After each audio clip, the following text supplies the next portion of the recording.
നമസ്കാരം, ഡോക്ടർ അൽഫിനെയാണ്. ഞാൻ ഈ അടുത്തിടയ്ക്കായിട്ട് തൈറോയ്ഡ് പ്രശ്നങ്ങളായിട്ടുള്ള വീഡിയോസ് ഒക്കെ കൂടുതലായിട്ട് ചെയ്യുമ്പോൾ ചില ആളുകൾ ചിന്തിക്കുന്നത് എന്താണെന്ന് അറിയാവോ, എനിക്ക് ഒരു പരസ്യത്തിന് വേണ്ടിയിട്ടാണ്, കൂടുതൽ പേഷ്യൻസിനെ കിട്ടാൻ വേണ്ടിയിട്ടാണ്, അല്ലെങ്കിൽ വീഡിയോസിന് കുറച്ച് റീച്ച് കൂടിയിട്ട് കുറച്ച് ഡോളർ ഉണ്ടാക്കാൻ വേണ്ടിയിട്ടാണ് ഈ വീഡിയോസ് ഒക്കെ ചെയ്യുന്നതെന്ന്. അപ്പം എനിക്ക് ചില കാര്യങ്ങൾ നിങ്ങളോട് പറയാനുണ്ട്. ഒന്നാമത്തെ സംഗതി, ഇങ്ങനെ ഒരു മോണിറ്ററി ബെനിഫിറ്റിന് വേണ്ടിയിട്ടല്ല ഞാൻ വീഡിയോ ചെയ്യുന്നത്. ഞാൻ തൈറോയ്ഡ് രോഗികളെയാണ് കൂടുതൽ ചികിത്സിക്കുന്നത്. ഞാൻ ഏതെങ്കിലും ഒരു ഫാർമസിയായിട്ട് ടൈപ്പ് വെച്ചിട്ട് അവരുടെ മരുന്നുകൾ വിറ്റഴിക്കാൻ വേണ്ടിയിരിക്കുന്ന ആളല്ല. അല്ലെങ്കിൽ ഞാൻ തന്നെ കുറേ മരുന്നുകൾ ഉണ്ടാക്കി വെച്ചിട്ട് അത് വിറ്റഴിക്കാനിരിക്കുന്ന ആളല്ല. എന്തെങ്കിലും സപ്ലിമെന്റ് കുറെ എഴുതി കൊടുത്ത് അതിന്റെ കമ്മീഷൻ മേടിക്കാൻ ഇരിക്കുന്ന ആളല്ല. എനിക്ക് യാതൊരു ലാബുകളുമായിട്ടും ടൈപ്പ് ഇല്ല. ഏത് നാട്ടിൽ നിന്നാണോ രോഗി വിളിക്കുന്നത് അവരുടെ അടുത്തുള്ള ലാബില് ടെസ്റ്റ് ചെയ്തിട്ട് വരാനേ ഞാൻ ആവശ്യപ്പെടാറുള്ളൂ. ചില കാര്യങ്ങളൊക്കെ അവിശ്വസനീയമാണ്, ശരിയാണ്. നമ്മുടെ പേഷ്യൻസ് തൈറോയിഡിന്റെ ഗുളികയിൽ നിന്ന് പുറത്തു വരുന്നു. അവർക്ക് ഒരിക്കലും പുറത്തു വരാൻ പറ്റില്ല എന്ന് പറഞ്ഞ് വെച്ചിരുന്ന ചില ബുദ്ധിമുട്ടുകളിൽ നിന്ന് അവർ പുറത്തു വരുന്നു.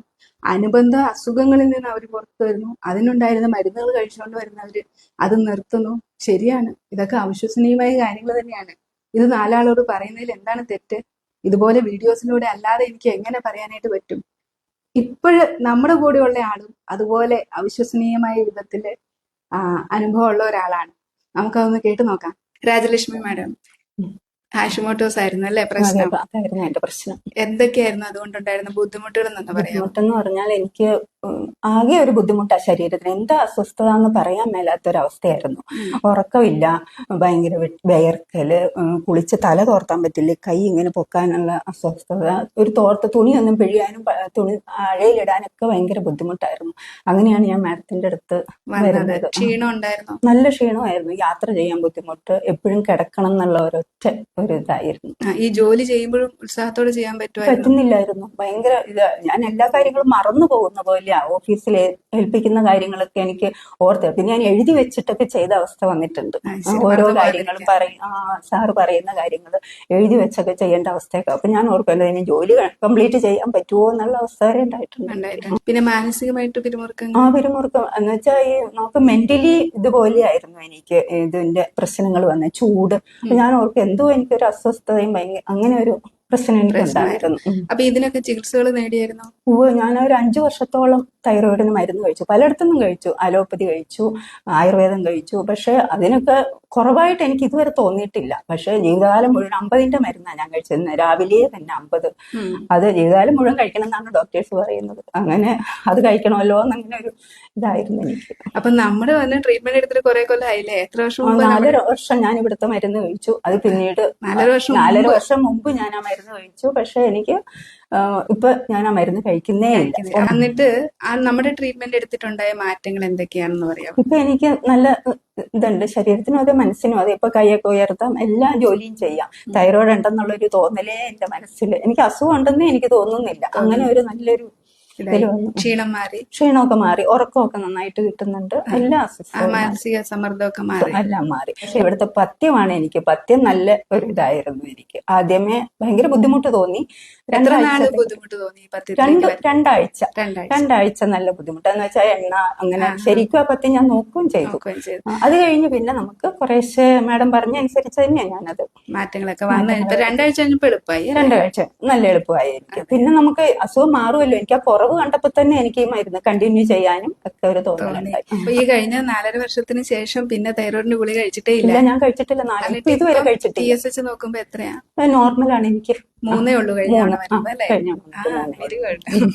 അപ്പം ഈ മരിക്കുന്നവരെ കഴിക്കണം എന്ന് പറഞ്ഞാൽ എനിക്ക് ഭയങ്കര ഇതാ. ഞാൻ എല്ലാവരോടും പറയും, ഞാൻ എന്റെ അടുത്തുള്ളവരോടൊക്കെ പറയും എന്റെ തൈറോയിഡ് മാറിയെന്ന്. അവർക്കൊക്കെ ഭയങ്കര അതിശയം. ഞാൻ പറയും പഥ്യം നോക്കാൻ തയ്യാറാണെങ്കിൽ അവരെ എന്റെ കൂടെ പോരാൻ ഞാൻ പറയും. കൊള്ളാം ആ ഒരു എക്സ്പീരിയൻസ്. കാരണം ചില ആളുകൾ ചിന്തിക്കുന്നത് ട്രീറ്റ്മെന്റ് എടുക്കുമ്പോ ഓക്കെ, ഈ എടുത്തു കഴിയുമ്പോൾ ഇത് നിലനിൽക്കുന്നുണ്ടോ എന്നുള്ളൊരു സംശയം. എല്ലാവരും ചോദിച്ചു ഷുഗർ ഉണ്ടോ, അതിന് ക്ഷീണിച്ചല്ലേ? ഞാൻ പറഞ്ഞു എനിക്കിപ്പോ നല്ല ആരോഗ്യം, ഞാൻ നിങ്ങളെ പോലെ അല്ല, നല്ലപോലെ നടക്കുക. എന്റെ വീട് ഒരു കയറ്റം തന്നെയാ. ഇപ്പൊ എനിക്ക് അതിൽ കയറാൻ പറ്റും. എനിക്ക് അവിടെ കയറി പകുതി നിന്നിട്ട് വേണമായിരുന്നു കയറി പോരാൻ. മെലിയുമ്പോ ആൾക്കാർക്കുള്ള ചോദ്യമാണ് ഷുഗർ ഉണ്ടോ. അതാ ഞാൻ പറഞ്ഞു, എനിക്ക് ഷുഗറും ഇല്ല പ്രഷറും ഇല്ല, ഒരു അസുഖവും ഇല്ല. നമ്മൾ എത്ര കിലോ വെയിറ്റ് കുറഞ്ഞു ട്രീറ്റ്മെന്റ് എടുത്തതിന് ശേഷം 4 കിലോയോളം അത്രേ കുറഞ്ഞോളൂ. അപ്പൊ തന്നെ ആൾക്കാർ അതെ ചോദിക്കും അല്ലേ? 4 കിലോ വെയിറ്റേ കുറഞ്ഞോളൂ. ആ നീര് മാറുമ്പോ മുഖമൊക്കെ ചോട്ടിയില്ല. മുഖമൊക്കെ ഇതായിട്ടല്ലേ ഇരുന്നിരുന്നത്. നല്ല വീർത്തായിരുന്നു അല്ലേ? ഓക്കെ. അപ്പൊ ആ ഒരു എക്സ്പീരിയൻസ് നമ്മുടെ പ്രേക്ഷകരോട് പങ്കുവെച്ചതിൽ ഒത്തിരി താങ്ക്സ്. Thank you. എന്റെ പേഷ്യൻസ് പലപ്പോഴും എന്റെ പേഷ്യൻസ് നിർബന്ധിച്ചിട്ടാണ് ഞാൻ വീഡിയോസ് ചെയ്തിട്ടുള്ളത്. അവർക്കുണ്ടായ മാറ്റം നാലാൾ അറിയണം. അവരെ പോലെ സഹിച്ചുകൊണ്ടിരുന്നവര് ഇതിൽ നിന്ന് ഒന്ന് പുറത്തു കിടക്കണമെന്ന് അവർക്ക് മറ്റുള്ളവരോടുള്ള സ്നേഹം കൊണ്ടാണ് പല ആളുകളും വീഡിയോസ് നമുക്ക് തന്നിട്ടുള്ളത്. ചുരുക്കം ചില ആളുകളോട് മാത്രമേ ഞാൻ അവർക്ക് അങ്ങോട്ട് ചോദിച്ചിട്ട് വീഡിയോസ് ചെയ്തിട്ടുള്ളൂ. അത് ചിലപ്പോൾ ചില പെക്യൂലിയർ കേസ് ആയിരുന്നത് കൊണ്ട് മറ്റുള്ളവർ അറിയണമെന്ന് ആഗ്രഹം ഉള്ളതുകൊണ്ട് ഞാൻ ചെയ്തിട്ടുള്ളതാണ്. 2009 പാസ് ഔട്ടായ ഒരാളാണ്. അതിനുശേഷം ഇപ്പം 17 വർഷമായിട്ട് ഞാൻ ചികിത്സിച്ചുകൊണ്ടിരിക്കുകയാണ്. ഓരോരുത്തരെയും പഠിക്കാനുണ്ട്. ഓരോ രോഗികളും വ്യത്യസ്തമാണ്. ഈ ചികിത്സാ രീതി തന്നെ നമ്മൾ ഒത്തിരി പഠിക്കാനുണ്ട്. ഇപ്പോഴും പഠിച്ചുകൊണ്ടിരിക്കുകയാണ്. രോഗത്തെ പഠിക്കുന്നതും രോഗിയെ പഠിക്കുന്നതും രണ്ടും രണ്ടാണ്. അതുകൊണ്ടാണ് ഈ തിയറി പഠിച്ചിട്ട് TSH നോർമലായാൽ എല്ലാം ശരിയായി എന്ന് അവർ പറയും. ഓരോ രോഗിയെയും മനസ്സിലാക്കുക, ഓരോരുത്തരെയും പഠിക്കാനുണ്ട്, ഓരോ വ്യക്തിയും പഠിക്കാനുണ്ട്. ഓരോ ആളുകളും വ്യത്യസ്തരാണ്, അവർക്കുള്ള പ്രശ്നങ്ങൾ വ്യത്യസ്തമാണ്, ചികിത്സയും വ്യത്യസ്തമാണ്. അപ്പൊ ഇതൊന്നും മനസ്സിലാക്കി ചെയ്യാന്നുള്ളത് അങ്ങനെ അത്ര എളുപ്പമുള്ള പണിയൊന്നുമല്ല. തല നന്നായിട്ട് വർക്ക് ചെയ്യണം. അപ്പൊ അങ്ങനെ ഭാരിച്ചൊരു ഇതിലേക്ക് എനിക്ക് പോകാനും പറ്റില്ല. ഈ കമന്റ് ഇടുന്ന ആളുകള് ഞാൻ കൂടുതൽ ആളുകൾ ഫേക്ക് ID നിന്നാണ് കമന്റുകൾ ഇടുന്നത്. എനിക്ക് ഇതിനെല്ലാം റിപ്ലൈ ചെയ്തുകൊണ്ടിരിക്കാനായിട്ട് സമയമില്ല. ഞാൻ ഡിലീറ്റ് ചെയ്യും, ബ്ലോക്ക് ചെയ്യും. That is for sure. ഇപ്പൊ ഞാൻ പലപ്പോഴും ഇവരുടെ പ്രൊഫൈൽ ഒന്ന് കയറി നോക്കിയപ്പോൾ ചില ആളുകളൊക്കെ മറ്റു വിഭാഗത്തിലുള്ള ഡോക്ടർമാർ തന്നെയാണ്. അപ്പൊ ഇവര് എന്താണ് ചിന്തിക്കുന്നത് എനിക്കറിയില്ല. ഞാൻ ഈ കേരളത്തിലുള്ള എല്ലാ തൈറോയ്ഡ് രോഗികളെയും ചികിത്സിച്ച് ഭേദമാക്കുന്നു പേടിച്ചിട്ടാണോ, അതോ തെറ്റായ കാര്യങ്ങൾ സമൂഹത്തിന് പറഞ്ഞു കൊടുത്ത് അവരെ വലയിൽ വീഴിക്കാമെന്നൊക്കെ ചിന്തിക്കുന്നുണ്ട്. എനിക്ക് അങ്ങനെയുള്ള കാര്യങ്ങൾ, തെറ്റായ ഒരു കാര്യം അതിനെ പറഞ്ഞു ഫലിപ്പിക്കണമെങ്കിൽ നല്ല വാക്ചാതുര്യം വേണം. ഒന്നാമത്തെ സംഗതി എനിക്കതില്ല. രണ്ടാമത്തത്, ഞാൻ ഒരാളെ ഇരുന്ന് ചികിത്സിക്കുന്നുള്ളൂ.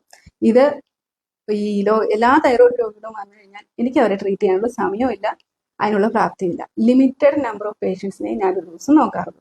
ഇനി ഈ ട്രീറ്റ്മെന്റ് എടുക്കുക എന്നുള്ളത് അത്ര എളുപ്പമുള്ള കാര്യമൊന്നുമല്ല. എല്ലാ ആൾക്കാർക്കും വന്ന് എടുക്കാൻ പറ്റിയ ഒരു ട്രീറ്റ്മെന്റ് അല്ല നമ്മുടെ രീതി. അപ്പൊ അതിന് ചില സാഹചര്യങ്ങൾ അനുവദിക്കുന്നവർക്ക് മാത്രമേ നമ്മുടെ ചികിത്സ എടുക്കാനും പറ്റുള്ളൂ. അതുകൊണ്ട് പേഷ്യന്റിന്റെ എണ്ണം കുറയുമെന്നുള്ള പേടിയും നിങ്ങൾക്ക് വേണ്ട.